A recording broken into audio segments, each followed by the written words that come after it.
नमस्कार बच्चों, फिर से एक बार ऑनलाइन अध्यापन में सभी छात्रों का मैं स्वागत करता हूँ।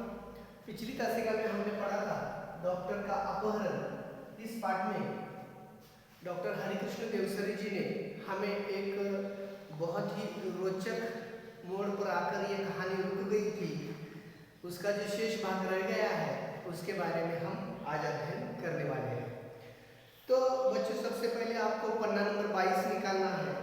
पन्ना नंबर 22, और हम यहाँ तक पढ़ते आए थे कि श्रीमती भटनागर जी काफी परेशान हो गई थी क्योंकि पुलिस भी डॉक्टर भटनागर की खोज में, उनको खोजने में नाकाम रह गई है। तो कई महीने बीत चुके थे लेकिन डॉक्टर भटनागर का कोई भी पता नहीं था। अब उसके आगे का जो हिस्सा है उसके बारे में आज हम अध्ययन करेंगे। आप लोगों को पन्ना नंबर 22 निकालना है और जहां मैं पढ़ता हूं उस पर आपको उंगली रखनी है। ठीक है। जिथे कठीण शब्द वाटतील तिथे मी अर्थ सांगणार आहे, फळ्यावर पण लिहून देईन, त्यावेळी तुम्ही तो अर्थ लिहून घ्यायचा आहे। तो चलो बच्चों, पढ़ते हैं डॉक्टर भटनागर। परिचय नंबर 4। धीरे धीरे कई महीने बीत गए। मैंने जो पिछली तासिका में पढ़ाया था उसका थोड़ा सा हिस्सा ले रहा हूँ ताकि आप लोगों को उसमें कंटिन्यूटी मिल सके। धीरे धीरे कई महीने बीत चुके थे। श्रीमती भटनागर निराश हो चुकी थी। क्या करेगी बेचारी। पुलिस थाने में रिपोर्ट लिखा दी। सारे शहर को पता चल गया कि डॉक्टर भटनागर का अपहरण हो गया है, गायब हो गया है, किसी ने उनको उठा कर ले गए हैं। किस बात पर वो सोचती? कोई उठा कर ले गया होगा तो पैसों की मांग करेगा, लेकिन किसी ने भी पैसे की मांग भी नहीं की। पुलिस ने बताया कि शायद कोई डाकू दूसरे डाकू के इलाज के लिए ले गया होगा, लेकिन इलाज खत्म होने के बाद तो वो छोड़ देगा, वो तब भी वापस नहीं आए। डॉक्टर भटनागर का किसी के साथ झगड़ा भी नहीं था कि किसी ने उनको उठाकर उनकी हत्या कर दी हो। वो भी गुंजाइश बहुत कम थी क्योंकि वो बहुत ही भले मानस थे। किसी के साथ उनकी कोई भी दुश्मनी नहीं थी। अब देखो आगे क्या होता है। श्रीमती भटनागर जी की हालत तो पागलों जैसी हो गई थी। वो रोज सुबह उठती और दरवाजे पर आकर खड़ी हो जाती, जैसे वो डॉक्टर भटनागर के आने की प्रतीक्षा कर रही है। प्रतीक्षा करना, लिखो, प्रतीक्षा करना, राह देखना, राह देखना, मराठीमध्ये वाट बघणं। दररोज दरवाजापाशी यायची आणि वाट बघायची की आज तरी माझे मिस्टर घरी येतील। ठीक है। देखो, कई महीने बाद एक घटना हुई है। कहानी रोचक स्थिति में आ गई है। कई महीने बाद एक दिन श्रीमती भटनागर ने दरवाजे पर फिर से वैसी ही गाड़ी के पहियों के निशान देखे। घराच्या दरवाजाच्या समोर मोठ्या चाकाचे व्रण उठलेले होते। ज्या दिवशी त्यांचं अपहरण झालं, ज्या गाडीमध्ये निघून गेले, तसेच निशान, तसेच व्रण पुन्हा दिसलेले आहे। आता ती काय करायला पाहिजे? ज्या दिवशी डॉक्टर साहेबांचं अपहरण झालं त्या दिवशी गाडीची चाकांचे व्रण दारामध्ये उमटलेले होते गेट समोर, तसेच व्रण पुन्हा उठलेले दिसले। मग ती काय करते बघा। उन्हें लगा कि शायद डॉक्टर साहब आए थे लेकिन कहाँ है। उन्होंने तुरंत पुलिस को सूचना दी। त्यांनी डायरेक्ट पोलिसांना सांगितलं त्या दिवशी जसे चाकाचं व्रण उठलेलं तसंच व्रण आज पण उठलं तर तुम्ही लगेच घरी या। खोज जारी हो गई। पुलिस का एक दल उनके घर पर भी आया। उसने गाड़ी के निशान देखे, लेकिन उन निशानों को देखकर कुछ भी अंदाजा लगाना कठिन था। जसे व्रण उठलेले होते त्या दिवशी तसेच व्रण आता पण उठले। पुलिस आले, पुलिस आ गई, खोजबीन शुरू हो गई, लेकिन पुलिस किसी मुद्दे पर अपना बयान नहीं दे सकी। अंदाजा लगाना ही कठिन है ना, सिर्फ निशान है पहियों के। चाकाचे व्रण करणं कसं ओळखणार हो, कोण नेले? आणि तसली गाडी पण इथं नाही तेवढ्या मोठ्या चाकाची, कुणाला ओळखायचं, कसं ओळखायचं? पोलिसांच्या समोर 100 प्रश्न आहेत। बघा पुढे काय होतंय। कहाणी किती इंटरेस्टेड होत चालली बघा. हा, एक सीडी अवश्य मिळेल. सीडी एक शब्द तुम्ही व्हिडिओ बघताय, व्हिडिओ बघण्यासाठी आपण काय करतो, एक सीडी त्याच्यामध्ये घालतो ज्याच्यामध्ये सगळं साधन भरलेलं असतं, पिक्चर भरलेलं असतं. तशी सीडी तिने आणून ठेवलेली आहे, गोल रंगाची, गोल आकाराची, जो लिफाफे में बंद थी. पाकिटामध्ये सीडी होती, लिफाफा बंद होता और उस पर श्रीमती भटनागर का नाम लिखा था. कुणाचं नाव लिहिलं? श्रीमती भटनागरचं नाव लिहिलं. उस सीडी को तुरंत सुनने की व्यवस्था की गई. सीडी मध्ये काय आहे, पोलिसांनी लगेच ते काय ऐकायला पाहिजे व्यवस्था केली. सीडी बजते ही सभी लोग हतप्रभ रह गए. उसमें डॉक्टर भटनागर बोल रहे थे. एक मुहावरा आया है, लिख लो. एक मुहावरा आ गया है, कौन सा है? वाक्य प्रचार आ रहा है, लिख गया. हतप्रभ रह जाना. लिखो. आप लोगों को क्या करना है, ये मुहावरा लिखना है सबसे पहले. हाँ, हतप्रभ रह जाना लिख लिया. इसका अर्थ लिखो, स्तब्ध रह जाना. हिंदी में स्तब्ध रह जाना. जब पुलिस ने सीडी को सुना तो वो हतप्रभ रह गए. क्यों? क्योंकि उस सीडी में डॉक्टर भटनागर बोल रहे थे. उन्होंने अपना एक सीडी वीडियो आवाज में भेज दिया था. उसमें से कुछ आवाज निकल रही थी सीडी में से. वो आवाज किसकी थी? डॉक्टर भटनागर की. जब उन्होंने ये आवाज देखी तो वो हतप्रभ रह गए, स्तब्ध रह गए. क्योंकि वो तो इतने महीने डॉक्टर भटनागर को ही खोज रहे थे कि किसने उनको अगवा कर लिया, अपहरण कर लिया. तो देखो आगे वो क्या कह रहे हैं, देखो. तुम सब लोग मेरे लिए परेशान होंगे.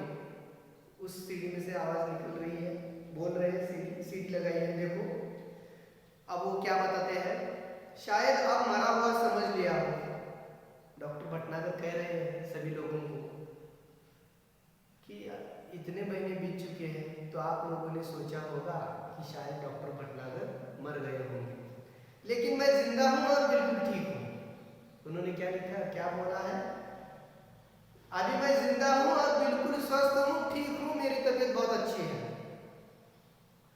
तुम लोगों से, देखो कितनी महत्वपूर्ण बात है, तुम लोगों से कई करोड़ मील दूर मैं एक अन्य सौर मंडल ग्रह में हूं. तुमच्यापासून करोडो मैल दूर आणखी एका सूर्यमंडळामध्ये आहे. देखिए हमारा भी एक सौर मंडल है जिसमें हमारा सूर्य है और उसके बाकी के ग्रह है. हम सिर्फ एक ही सूर्य को जानते हैं जो हर रोज हमें दिखाई देता है. तो डॉक्टर भटनागर बता रहे हैं न जाने कितने ऐसे सूरज होंगे और कितने ग्रह होंगे इस अंतरिक्ष में, आप कल्पना भी नहीं कर सकते. सिर्फ उन्होंने इतना कहा कि मैं एक दूसरे सौर मंडल में हूँ, दुसऱ्या सूर्याच्या मंडळाच्या ग्रहामध्ये आहे आणि तुमच्यापासून करोडो मैल दूर आहे. ठीक है, बघा पुढे. हम धरती वाले सोचते हैं कि शायद दुनिया में जो कुछ है वह हम ही है, लेकिन इस ब्रह्मांड में तो हमारे सूर्य जैसे न जाने कितने सूर्य हैं और सभी के अपने अपने ग्रह हैं. जसं आपल्या सूर्याचे ग्रह आहे, सोम, मंगळ, बुध, गुरु, सूर्य, पृथ्वी, चंद्र, नेपच्यून, प्लुटो, तसे ही एक सूर्यमंडळ झालं. तसे किती सूर्यमंडळ आहेत नष्ट होऊन, त्यातल्या एका सूर्यमंडळावर मी आहे. उन ग्रहों पर दुनिया बसी है और हमसे वे लोग कई गुना ज्यादा उन्नतिशील है. आता तिथं त्यांनी गेलेले आहे दुसऱ्या सूर्यमंडळावर, तिथली माहिती त्यांनी सीडीच्या द्वारे पोहोचवायची व्यवस्था केलेली आहे. त्या लोकांना रिक्वेस्ट केलेली असणार आहे, माझे लोक घरामध्ये वाट बघत असणार आहे, मला तुम्ही पाठवत नाही, ठीक आहे, मला तुम्ही इथे घेऊन आलाय. आता लक्षात आलं, डॉक्टरांचं अपहरण झालेलं आहे, किडनॅप केलेलं आहे, पकडले त्याला कोणी, दुसऱ्या ग्रहांच्या वरच्या लोकांनी. का? पुढे होते आणि ती सांगाले आपल्यापेक्षा ती हुशार आहे आणि टेक्निकनं आपल्यापेक्षा पुढे आहे. मुझे यहाँ आकर अपने परिवार, मित्रों, देश और पृथ्वी से दूर का दुख तो बहुत ही ज्यादा है, लेकिन इस बात की खुशी है कि कि मेरा यह भ्रम जाता रहा कि दुनिया में सिर्फ हम ही है। मुझे उम्मीद है कि पृथ्वी के लोग मेरे इस बात से कुछ सबक लेंगे। वो क्या कहते हैं? माझ्याकडून एक गोष्ट शिका म्हणून सांगितली डॉक्टर भटनागर. कोणती? मला असं वाटत होतं की पृथ्वी सोडून आणि दुसऱ्या ठिकाणी जीव नाही आहे, मनुष्य जात नाही आहे, प्राणी मात्र नाही आहे. पण तुम्ही माझ्याकडे शिका म्हणतोय आपल्यासारखीच दुसऱ्या ग्रहावर सुद्धा प्राणी आहे, माणसं आहेत आणि ती आपल्यापेक्षा पुढे आहे हे सांगण्यासाठी तिने एक सीडी पाठवलेली आहे त्या लोकांना रिक्वेस्ट करून. म्हणून ती गाडीचं वरण कसं आलं, ती गाडी पुन्हा आली तिथे कशासाठी? ती सीडी ठेवण्यासाठी आलेली. हाँ, तो पहले सुनो वह कहानी कि मैं यहाँ कैसे आया. एवढे करोडो मैल दूर जायचं सोपं आहे का? मग डॉक्टर भटनागर ती कहाणी सांगू लागलेली की मी एवढ्या लांब आलो कसं हे पहिला ऐका. अमेरिका में हुए मेरे सम्मान और मेरे ज्ञान के बारे में इस ग्रोह के लोगों ने गुप्त रीति से सूचनाएं इकट्ठा की. डॉक्टर भटनागरांचा एकदा सत्कार झालेला होता. कुठे झालेला होता? अमेरिकेमध्ये झालेला होता. ठीक आहे. त्यांच्या ज्ञानाबद्दल झालेला होता की ते चिकित्सा शास्त्रामध्ये म्हणजे आपण जे इलाज करतोय की दवाखान्यात काय होतं उपचार, ह्यांच्याकडे नवनवीन उपचार पद्धती आहे, नवनवीन संशोधन करतात. डॉक्टर भटनागर अतिशय हुशार आहे म्हणून त्यांचा सन्मान कुठे झालेला होता? अमेरिकेत झालेला होता. आणि बाहेरच्या ग्रहाच्या लोकांनी काय केलं माहिती आहे काय? बघा, ये तभी से मेरा अपहरण करने की योजना बना रही है. ज्या दिवशी माझा सत्कार झाला त्याच दिवशी तिने ठरवलेलं की हा माणूस आपल्याला पाहिजे. कुठल्या ग्रहावर? दुसऱ्या ग्रहावर. आणि त्यावेळेलापासून डॉक्टरांच्या अपहरणाची तयारी ते करत होते, प्लॅन करत होते. डॉक्टर साहेबांना देश या पृथ्वीवरून उचलायचं आणि आपल्या ग्रहावर घेऊन जायचं. का बरं डॉक्टरना त्यांनी उचललं? त्याची कारणं म्हणजे उस रात को जब मैं बाहर आया तब एक आदमी ने मुझे बाहर खड़ी सवारी पर चलने का इशारा किया. दाराच्या समोर एक गाडी लावलेली होती. उतरून ते खाली आले, गेट पुढे आले, या गाडीत बसा म्हटले. डॉक्टर भटनागर ती गाड़ी बघितली. बघा काय होतं. मैं अपने सहज भाव से आगे बढ़ा लेकिन उस विचित्र यान को देखकर मैं चौंक पड़ा, आश्चर्यचकित होना. चौंक पड़ना, आश्चर्यचकित होना, विस्मय होना. लिखो, चौंक पड़ना, आश्चर्यचकित होना. असली कसली गाडी घेऊन आलाय? वेगळ्याच प्रकारचं यान आहे ते. यान होतं ते, यान, गाडी नव्हती ती. म्हणून त्याचे चाकाचे ब्रन त्या जमिनीवर उठलेले होते. पण डॉक्टर साहेब आता त्यांना लक्षात आलं की ही दुसरीच कोणीतरी माणसं आहे. इसके पहले कि मैं कोई विरोध करता या भागने की कोशिश करता, 3 लोगों की मजबूत बाहों ने मुझे जकड़कर यान के अंदर डाल दिया. 3 लोग आए थे. तीनों लोगों ने डॉक्टर के हाथ पकड़ लिए, उनको उठा लिया और यान में जाकर डाल दिया. उचलूनच नेला आणि यानात ठेवलं. यान इतनी तेजी से घूमकर सू सू की आवाज करता हुआ आसमान में उड़ गया. घबराहट के कारण मैं बेहोश हो गया. एवढं यान ते जोरात स्पीडनं चाललेलं ते बघून मी चक्करीनच पडलो. बेहोश होना, चक्कर आना. ठीक है. और जब मुझे होश आया तो वह यान इस ग्रह पर पहुंच चुका था. आणि ज्यावेळी डॉक्टरांना जाग आली त्यावेळेला ते यान दुसऱ्या ग्रहावर पोहोचलेले होते. म्हणजे काय स्पीडमध्ये ते यान जात असेल कल्पना करा. मुझे एक विशेष किस्म का प्लास्टिक सूट पहनाया गया ताकि मैं ग्रह के वातावरण के अनुकूल रह सकूं. डॉक्टरांना एक विशेष प्रकारचं प्लास्टिकचं आवरण घातलेलं त्यांच्या शरीरावरती. का? प्लास्टिकचं सूट तयार केलं जाते. त्या ग्रहावर गेल्यावर त्यांना तब्येतींची बिघडू नये म्हणून त्या अनुकूल राहू दे त्याच्यासाठी. अब चूंकि मुझे यहाँ आए हुए काफ़ी समय हो गया है, मैं यहाँ से भागने की कोशिश भी नहीं कर सकता. इसलिए मुझे आप सब लोगों के लिए यह संदेश रिकॉर्ड करके भेजने की अनुमति दी गई है. तिने काय परवानगी दिली? तुम्हाला काय तिकडे मेसेज पाठवायचा आहे, सीडी करा आणि डायरेक्ट कुठं पाठवा? तुमच्या देशातल्या लोकांना पाठवा, तुमच्या घरी पाठवा. एवढीच परवानगी तिने दिलेली आहे. म्हणजे या 2 परिषदेतून एक गोष्ट लक्षात आली की डॉक्टर साहेबांचं काय झालेलं आहे? अपहरण झालेलं आहे. आणि हे अपहरण मैल दूर असलेल्या अन्य एका सौरमंडळावरील लोकांनी केलेलं आहे. आता ते का केले हे पुढे शिकणार आहोत. ठीक आहे. आता आपण काय बघितलं, डॉक्टरांचं अपहरण झालं कसं, कोणी केलं. आता बघायचं आहे आपण का केलं. ठीक है, चलो. इस ग्रह का नाम बड़ा विचित्र सा है. यहाँ के लोग विज्ञान में बहुत आगे बढ़ गए हैं. सायन्स त्यांच्यामध्ये आपल्यापेक्षा पुढे आहे म्हणून सांगतात ते. इनके पास ऐसे यान आहेत, त्यांच्याकडे असले यान आहे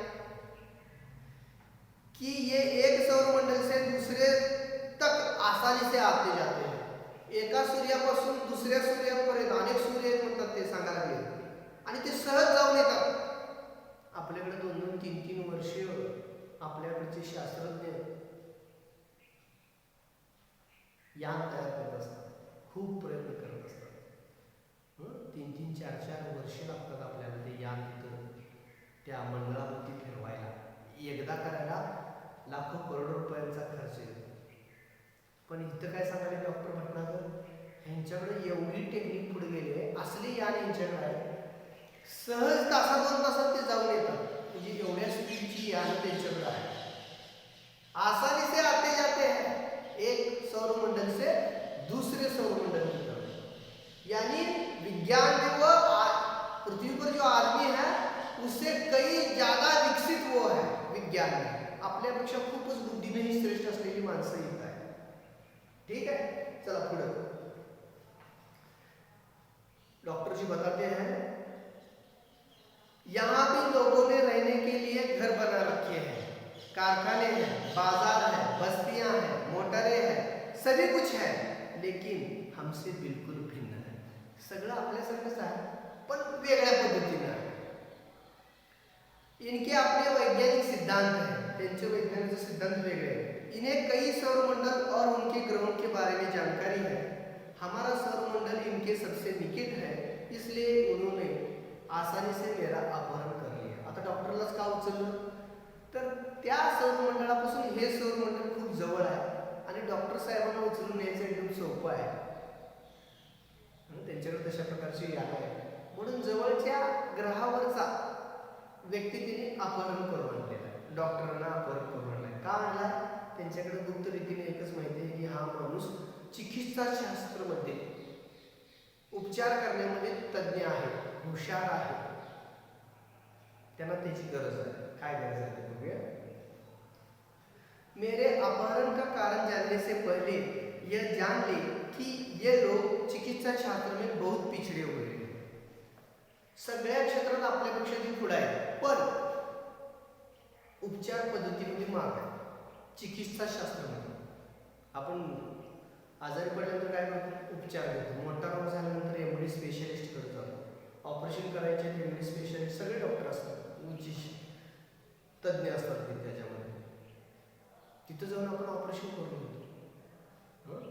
पण ते ग्रहावर म्हणतं डॉक्टर भटनागर हमें बताते हैं कि वो जो ग्रह है वो चिकित्सा शास्त्र में बहुत पीछे है. काय टेक्निक त्यांच्याकडे नाही म्हणते डॉक्टर सांगायला लागले. का बघा, यह एक ऐसा ग्रह है जहां विज्ञान अपनी चरम सीमा पर है. चरम सीमा शिखर पर विज्ञान एकदम शिखरावर जाऊन पोहोचले म्हणून सांगतात आपल्याला कोण, डॉक्टर. आणि ते काय म्हणतात, डॉक्टरच्या बाबतीत उपचार पद्धतीमध्ये मात्र ते माग आहे. काय बघा, यहाँ के आदमी अब आदमी नहीं मशीन हो गए हैं. यहाँ का आदमी अब आदमी नहीं मशीन हो गया है, मशीन की तरह ही वो काम करता है. यहाँ का सारा काम मशीनों से ही होता है और इसका नतीजा यह हुआ कि धीरे धीरे आदमी का महत्व कम होता गया. सगळी त्यांच्या ग्रहावरची कामं कोण करतात, मशीनच करतात. त्यामुळे माणसाचं महत्व कमी झालेलं आहे. अब इस पूरे ग्रह में मशीनें ज्यादा और आदमी कम है. या ग्रहावर मशीनरी जास्त आहे आणि माणसं कमी झालेली आहेत. जो लोग हैं वे मशीनों के गुलाम हैं. अब जो लोग बचे हैं ना वो भी मशीन के गुलाम बन गए हैं. दूसरी ओर यहाँ के लोगों को एक विचित्र तरह का सडन रोग होने लगा है. आता इथे महत्वाचा शब्द आलेला आहे, सडन. उनका शरीर सडन के रोग से पूरी तरह से खराब हो गया. त्यांचं शरीर कुजायला लागतं. कुजणी क्रिया माहिती, हां आपल्याकडे बघा अशा प्रकारचं सडन कुठं बघायला मिळते माहिती आहे आपल्याला? आपल्याकडे सेप्टिक रोग होतो बघा, किंवा घोणस जातीचा साप जर कुणाला चावला तर त्या जागेवर तो भाग सडायला लागतो, कुजायला लागतो, उपचार कितीही घेतला तरी सुद्धा, कारण ते विषाचा त्या पेशींच्यावर प्रभाव पडलेला असतो.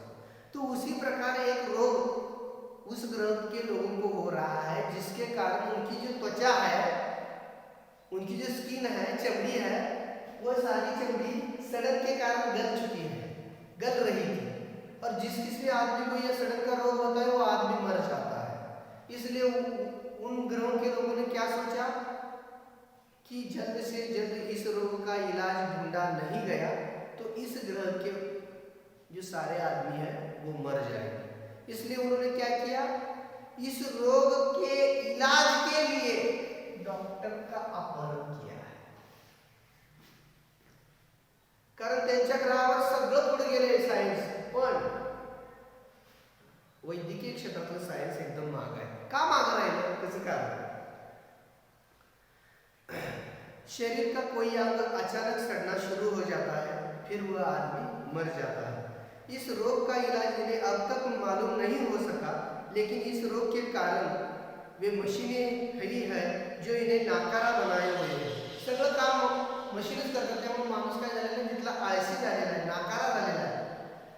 तब कोई ऐसी तरकीब सोची जाए कि सड़ा हुआ अंग काटकर उसके स्थान पर दूसरा अंग लगा दिया जाए. डॉक्टरने काय म्हणले की जो शरीराचा भाग सडतोय तो कट करायचा आणि तिथं दुसरा अंग लावायचं. ह्या टेक्निकसाठी डॉक्टरना तिथे तिने पळवून आणलेला आहे. बस इसी कारण मेरा अपहरण हुआ है.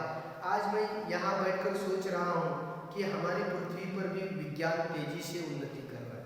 पृथ्वीवर सुद्धा काय वाढलेलं आहे, विज्ञान टेक्निक वाढत चाललेली आहे. उद्योगों के विकास से मशीनों की संख्या बढ़ रही है. मशीनों और कारखानों से वातावरण दूषित हो रहा है. वह सब अगर जारी रहा और ज्यादा मात्रा में हुआ तो पृथ्वी पर भी ऐसे ही दिन आने में देर नहीं लगेगी. आज भी पृथ्वीवर सांगायला, आज भी पृथ्वी पर कैंसर, दिल की बीमारियां, तनाव के कारण होने वाली बीमारियां, ब्लड शुगर आदि उस भविष्य का संकेत है. इस ग्रह के लोग इन सभी मुसीबतों से गुजर चुके हैं, लेकिन इन पर हमने ध्यान नहीं दिया. आज जो बीमारियां, बहुत सारी बीमारियां पृथ्वी पर आ गई है, जिसके इलाज के लिए हम प्रयास कर रहे हैं, लेकिन कोई कारगर नहीं सिद्ध होता. कैंसर होता है तो आदमी 2-4 साल में मर ही जाता है. अब स्थिति यह है कि अगर तुरंत कोई उपाय न किया गया तो शायद यहाँ से इंसानों का नामो निशान मिट जाएगा. नामो निशान मिट जाना मुहावरा है, लिख कर लो, सब कुछ खत्म हो जाना. नामो निशान मिट जाना, सब कुछ खत्म हो जाना. बस यहाँ होंगी ऊंची इमारतें, बड़े बड़े कारखाने, चिमनियाँ और दैत्याकार यानी राक्षसों से जैसी दिखने वाली मशीनें. तो डॉक्टर भटनागर जी हमें ये बात से सचेत कर रहे हैं, सूचना द्यायला लागले. जसं ह्या ग्रहावर मशिनरी वाढली तशी सुद्धा पृथ्वीवर वाढायला लागलेली आहे. सायन्सचा उपयोग आपल्या कल्याणासाठी करायला पाहिजे. नाहीतर आता जसं पृथ्वीवर कैंसर, ब्लड शुगर, दिल की बीमारियां आ रही हैं, वो बीमारियां धीरे धीरे बढ़ती जाएगी. और आज के जो हालात इस ग्रह पर है वही हालात एक दिन पृथ्वी पर होंगे. इसलिए वो पृथ्वी के सारे लोगों को सचेत कर रहे हैं. ठीक है बच्चों, आज के लिए इतना ही. जो शेष भाग रह गया है उसका अध्ययन हम कल की तासिका में करेंगे. अब आप लोगों को क्या करना है, सिर्फ जहाँ तक मैंने पढ़ाया है वहाँ तक आप लोगों को 2 बार फिर से पढ़ना है. आज के लिए इतना ही. कल की तासिका में हम इसके शेष भाग को देखेंगे. तब तक के लिए धन्यवाद.